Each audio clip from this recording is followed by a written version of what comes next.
Hello everybody and welcome to part 3 of my Q&A vlog. Hopefully this is the last part. If not, I have a special lightning round coming up for you, so we'll see. Let's get right to it. Renee asked, what was your aha moment? Like I mentioned, I think in video 1, it was when I graduated from college and I looked quite different than I did when I graduated from high school. Missy asked, does being overweight make you anxious about social situations? How do you handle it? It used to. It doesn't really anymore. When I was at my last job, I was in a professional position where I had to meet and conduct meetings with board directors. And at those meetings, I was really self-conscious about my body, and I would sit really uncomfortably, and I was worried that they weren't taking me seriously because of my weight. And so that really did bother me. Now I work in a cubicle, so it's not really a big deal, and I don't have to meet with any high importance people. And I'm also smaller, so that helps. She also asked, do you have any security issues with your body with your husband, i.e. getting dressed, taking showers, etc.? Actually, no. When I met my husband, I was about 200 pounds, I think like 220, which I'm almost back there. And I got bigger with him, and so it was kind of more of a gradual thing. It wasn't like, ta-da, now I'm ridiculously fat. So he's been really supportive with that, and I haven't really had to worry about my body around him, which has been great. How do you motivate yourself to exercise, more so in the beginning?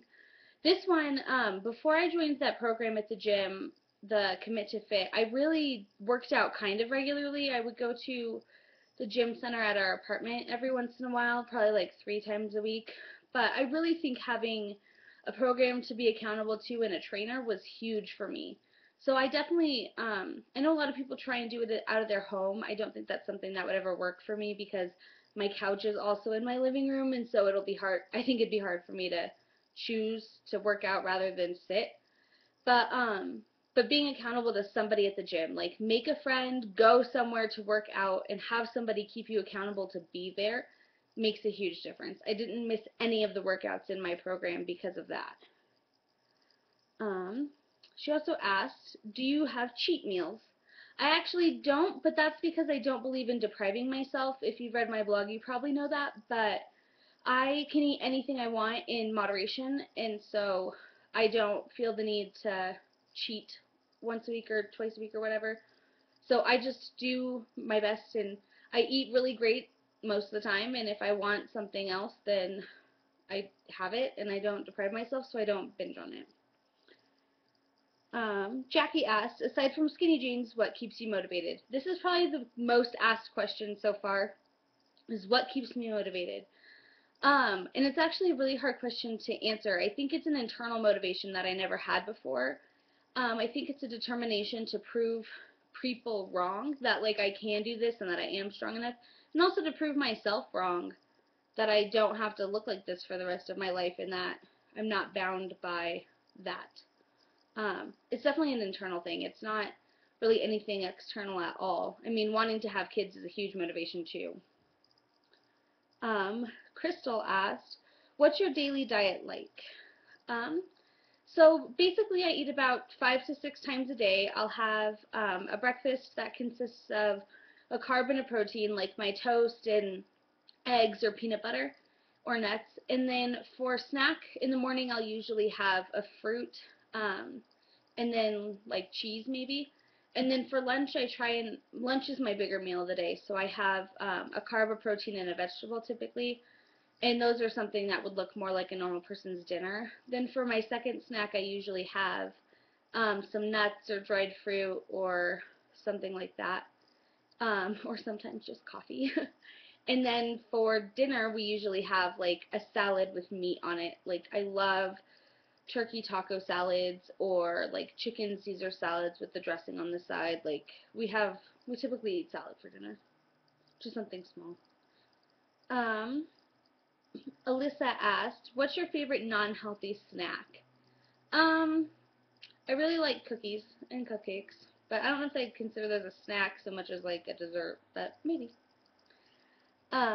And she also asked, what's your ultimate goal? I think I answered this in either 1 or 2, but I'll answer it again. Is 145. And And that would be half of my starting weight, or 143 would be half of my starting weight. So that's kind of where I want to land as far as number-wise goes. Um, my grandmother asked me, what is the meaning of life? Which I do have an answer for.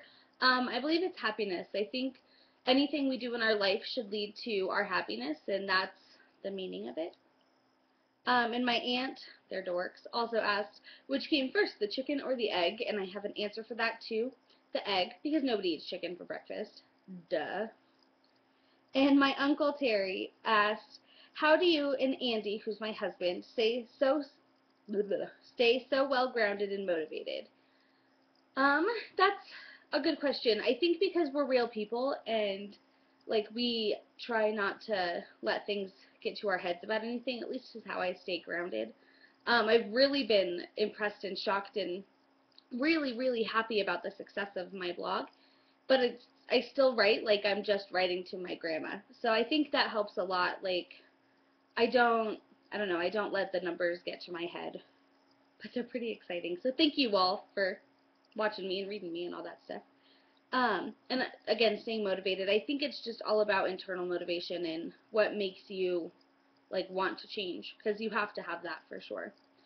So good news is, I only have like a few more questions, and so I will probably be back later today with a lightning round, which will feature my husband Andy. So yay for that. See you guys later. Have a good day.